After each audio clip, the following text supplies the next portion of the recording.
Merhaba arkadaşlar, örgü kanalıma hoş geldiniz. Minik kız bebeklerimiz için çok güzel tığ işi bir elbise yaptım. Bugün bu elbise anlatımını sizlerle paylaşmak istiyorum. Yaka bölümünü bakın popcorn modelli yaptım, dağınık popcorn modelli. Etek bölümünde bu şekilde çok kolay, güzel bir tığ işi çalışma yaptım arkadaşlar. Elbise örgüsünde sarı renk ve beyaz renkli iplik kullandım. Ben bugün bu renk iplikleri kullandım. Siz bu elbise örgüsünde istediğiniz marka iplik ve renkleri kullanarak yapabilirsiniz. Bu yaka bölümünde beyaz renk iplikten 100 gram iplikten bir yumak iplik bitmedi. Bakın bu var arkadaşlar. Kullandığım iplik üzerinde 100 gram iplikte 330 metre var. Sarı renk iplikten bir yumak iplik bitti. İkinci yumak iplik kullandım. Tığ olarak 5 numara 3 milimetre tığ kullandım. Siz elinizin sıklığına göre 3,5-4 milimetre tığları kullanırsanız daha yumuşak bir örgü elde edersiniz arkadaşlar. Arkadan düğmeli bir elbise, bakın arkadaşlar, bu şekilde düğmeli yaptım. Gördüğünüz gibi çok güzel. Bakın, güzel elbise. Ben bu elbiseyi videosunu tek bir video halinde hazırladım. YouTube kanalıma yükledim arkadaşlar. Ama video uzun olduğu için bu yaka bölümünü ayrı bir videoda yaptım. Etek bölümünde ayrı bir videoda yaptım. Biz bugünkü videoda bu etek bölümünü yapacağız. Yaka bölümünü hazırladım. Etek bölümünün anlatımını yapacağız arkadaşlar. Ama siz tek videoda yapmak isterseniz bu elbisenin tamamını anlattığım videoyu da izlediğiniz bu videonun açıklama bölümüne ekliyorum. Siz izlediğiniz bu videonun açıklama bölümünde bulunan tığ işi popcorn model bebek elbisesi linkine tıklarsanız bir videonun içinde hepsini yapabilirsiniz. Bugünkü anlatacak olduğum etek bölümünün üst bölümü olan bu yaka örgüsünü yaptığım, bakın roba bölümünü yaptığım videoyu da bu izlediğiniz videonun açıklama bölümüne ekliyorum. O linke tıklarsanız ilk önce bu yaka bölümünü yapabilirsiniz. Bugünkü videoda da etek bölümünü yapabilirsiniz. Elbisemizin örgüsüne başlayalım. Elbisenin robasını ben daha önceden hazırladım arkadaşlar. Bakın bu şekilde bir roba çalışması yaptım. Bu robanın anlatımını yaptığım videonun linkini bu videonun açıklama bölümüne ekliyorum arkadaşlar. Siz o linke tıklayarak ilk önce bu roba bölümünü hazırlayabilirsiniz. Şimdi etek bölümünün yapılışına geçelim.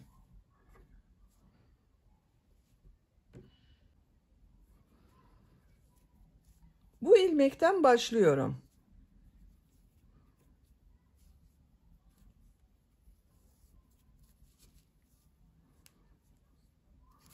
İki zincir yapıyorum. Aynı ilmek içine 2 trabzan yapıyorum. 2 zincir yapıyorum. 3 trabzan yapıyorum.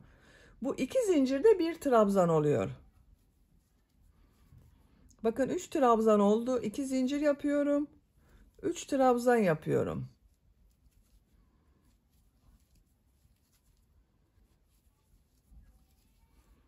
Tığ üzerine iplik alıyorum. Bir ilmek atlıyorum. İkinci ilmeğe bir trabzan yapıyorum. Tığ üzerine iplik alıyorum. Bir ilmek atlıyorum. İkinci ilmeğe 3 trabzan, 2 zincir, 3 trabzan yapıyorum.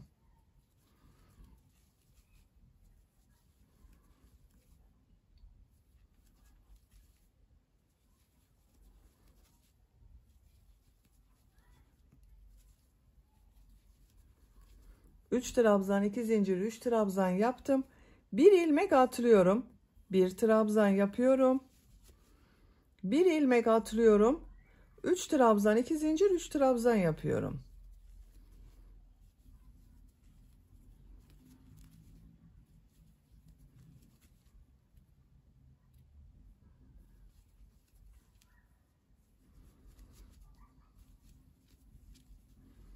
Bir ilmek atlıyorum. Bir trabzan yapıyorum. Bakın bu şekilde modeller yapıyoruz arkadaşlar. Sıra sonuna kadar devam edelim. Sıra sonuna kadar modelleri tamamladım. Son bak buraya da bir trabzan yaptım. Bu bir ilmeği atlıyorum. İlk yaptığım bu model ile ilmek kaydırma yaparak sırayı birleştiriyorum. Bakın Burası birbirinin devamı oldu arkadaşlar. Buralarda yaptığımız gibi bak 2 model ortasında bir trabzan oldu. Sizin modeliniz denk gelmezse bu aralarda yaptığımız yerlerde bir iki yerde hiç ilmek atlamadan yapabilirsiniz veya 2 ilmek atlayabilirsiniz. Biraz daha geniş olsun istiyorsanız ilmek atlamadan da yapabilirsiniz. İkinci model sırasındayım. Bu model ortasında bulunan 2 zincirli boşluğa ilmek kaydırma yaparak geçiş yapıyorum bak. 1 2 ilmek kaydırma yaptım. 2 zincir yapıyorum. Tığ üzerine iplik alıyorum. Buraya yine 3 trabzan, 2 zincir, 3 trabzan yapacağız. Bu 2 zincir 1 trabzan oluyor. 2 trabzan yapıyorum. 2 zincir yapıyorum. 3 trabzan yapıyorum.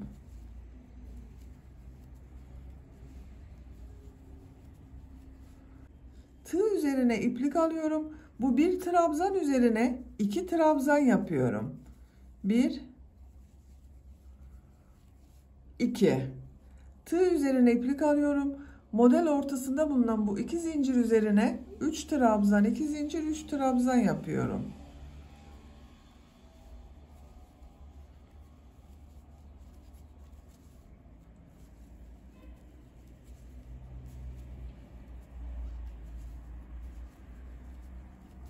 Üç trabzan, 2 zincir, 3 trabzan yaptım. Tığ üzerine iplik alıyorum. Bir trabzan üzerine 2 trabzan yapıyorum. Model ortasına bak bu 2 zincir üzerine 3 trabzan, 2 zincir, 3 trabzan yapıyorum.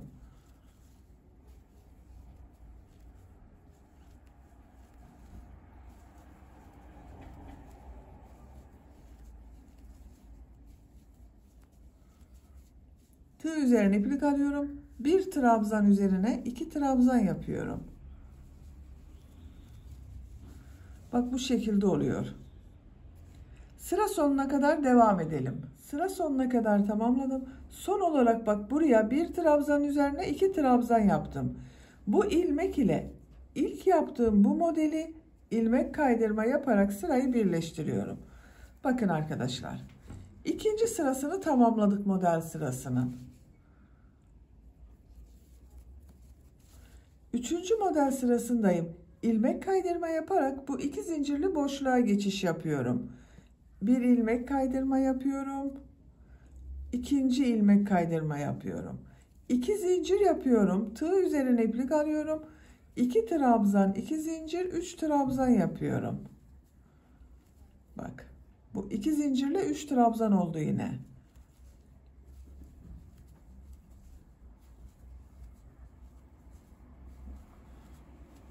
Üç trabzanı da yaptım. Tığ üzerine iplik alıyorum. Bak burada 2 trabzan yaptım. Bir alt sırada bir trabzan üzerine 2 trabzan yaptım. Bunun ikisinin ortasına 2 trabzan yapıyorum. Bak bu şekilde. Tığ üzerine iplik alıyorum. Diğer model ortasına da 3 trabzan, 2 zincir, 3 trabzan yapıyorum.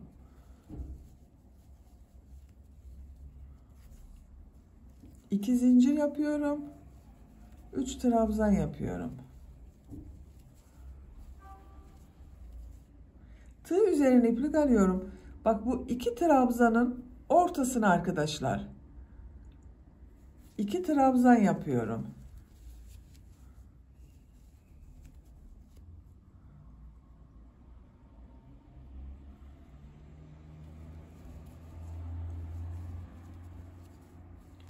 Tığ üzerine iplik alıyorum.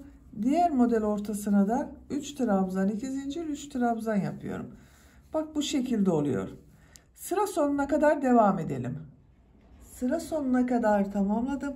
Son ilmek ile bu ilk modeli ilmek kaydırma yaparak sırayı birleştiriyorum.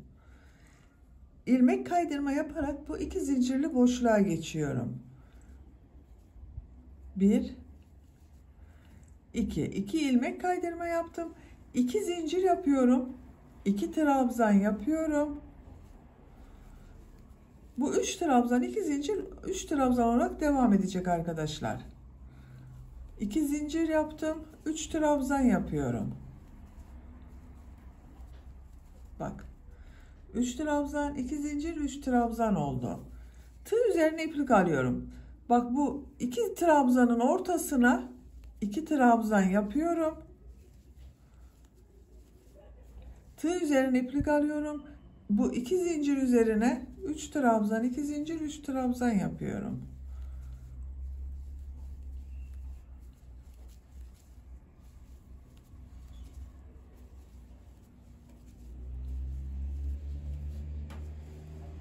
Bu 2 trabzanın ortasına bak, ortadaki boşluğa yapıyorum.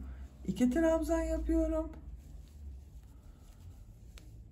Model üzerine 3 trabzan, 2 zincir, 3 trabzan yapıyorum. Bak bu şekilde oluyor. Elbisenin örgüsü bu şekilde devam edecek arkadaşlar.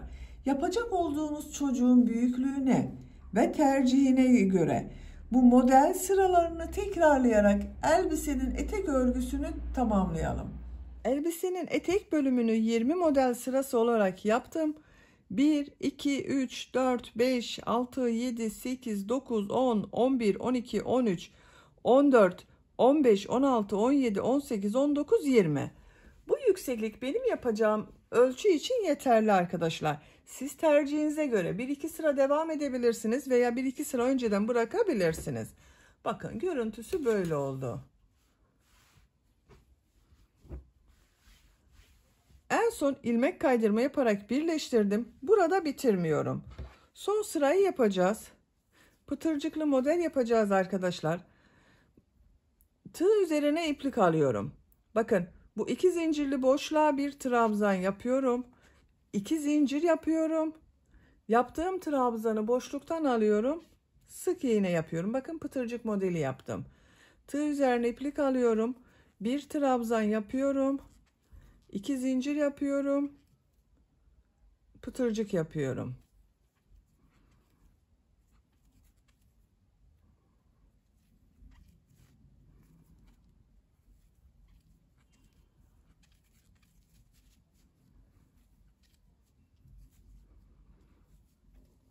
Bu şekilde bakın pıtırcıklar yapıyorum. 7 pıtırcık modeli yapıyorum arkadaşlar. 2, 4, 5. Bakın bu 6.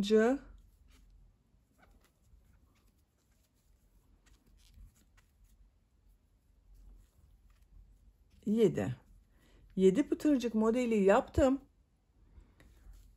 Tığ üzerine iplik almadan bakın bu trabzan ortasına boşluğa sık iğne yapıyorum.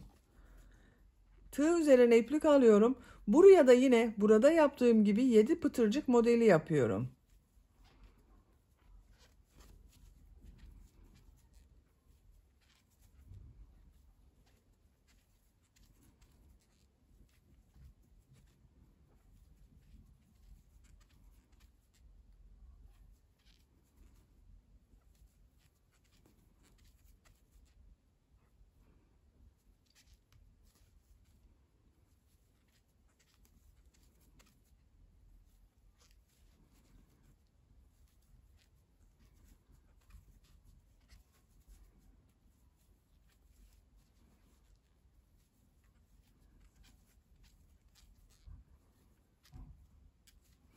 Bakın 7 pıtırcık modeli yaptım.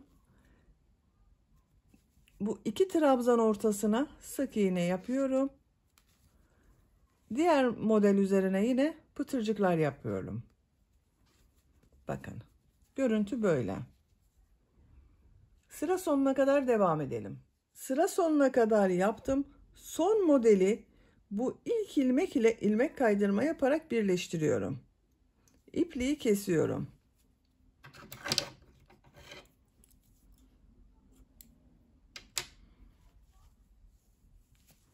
Bakın arkadaşlar etek ucu bu şekilde oldu.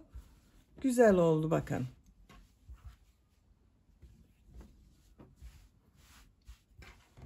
Şimdi kollarını yapalım.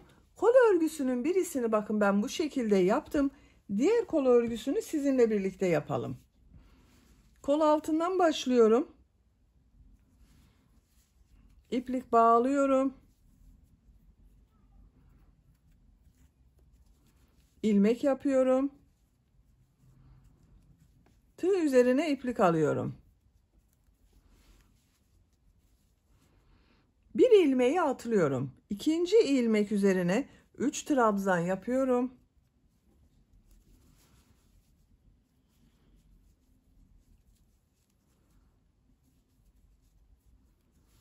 Üç trabzan yaptım. 2 zincir yapıyorum. Bu son yaptığım trabzanın bakın şu ilmeğe tığ takıyorum. Pıtırcık modeli yapıyorum. Tekrar tığ üzerine iplik alıyorum. Aynı ilmek içine 3 trabzan yapıyorum.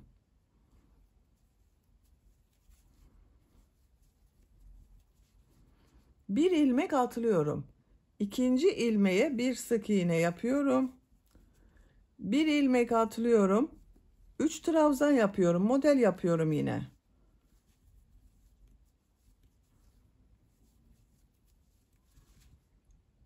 İki sık iğne yapıyorum. Son trabzanın bakın ilmeğe tığ takıyorum. Pıtırcık modeli yapıyorum. Aynı ilmek içine 3 trabzan daha yapıyorum.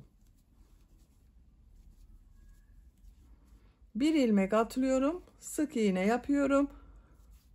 Bir ilmek atlıyorum. Tekrar model yapıyorum. Bakın bu şekilde model elde ediyoruz. Sıra sonuna kadar devam edelim. Sıra sonuna kadar modelleri yaptım. Son modeli kol altında yaptığım bu ilmek ile ilmek kaydırma yaparak birleştiriyorum. İpliği kesiyorum.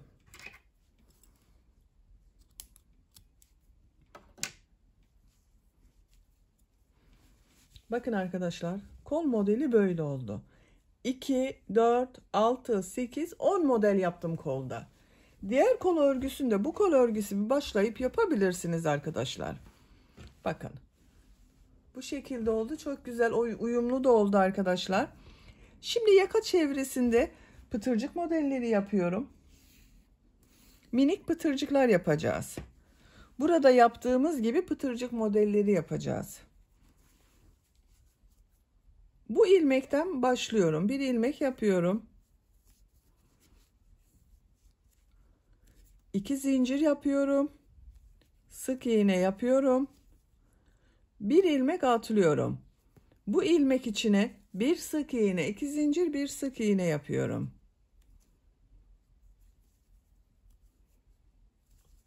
Bir ilmek atlıyorum. İkinci ilmeğe bir sık iğne, 2 zincir, bir sık iğne yapıyorum. Bir ilmek atlıyorum. İkinci ilmeğe bir sık iğne, 2 zincir, bir sık iğne yapıyorum. Bu şekilde pıtırcık modelleri oluyor. Sıra sonuna kadar devam edelim. Sıra sonuna kadar yaptım. İpliği kesiyorum.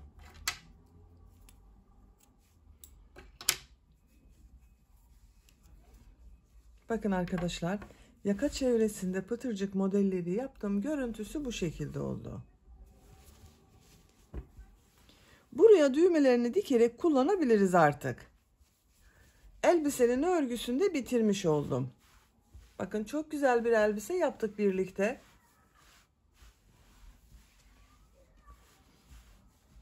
Bitmiş olarak size ölçülerini söylüyorum. Kol altının buradan gövde genişliğini ölçüyorum. 25 santimetre. Yüksekliğini ölçüyorum. Kol altından yükseklik 26 santimetre. Omuzdan itibaren tam yüksekliğini ölçüyorum.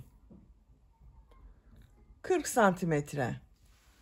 1-2 yaş için yaptım ben bugün bu elbiseyi arkadaşlar. Ama bebeğiniz çok kilolu olmazsa 3 yaşına kadar çok rahat kullanılabilir. Bakın çok güzel ve çok şirin bir elbise oldu. Beni dinlediğiniz ve izlediğiniz için hepinize çok teşekkür ederim. Örgü kanalıma abone değilseniz abone olmayı unutmayın lütfen. Örgü kanalıma abone olmak ücretsiz. Örgü kanalıma ücretsiz abone olup orada bulunan zil şeklini dokunarak açık yaparsanız kanalıma video yüklediğim zaman ilk önce size bildirim gelir. Örgülerimden herkesten önce sizin haberiniz olur. İzlediğiniz videolarıma beğeni ve yorumlarınızı yaparsanız çok sevinirim arkadaşlar. Sizlerle yeni örgülerde görüşmek dileğiyle. Hoşça kalın, sevgiyle kalın.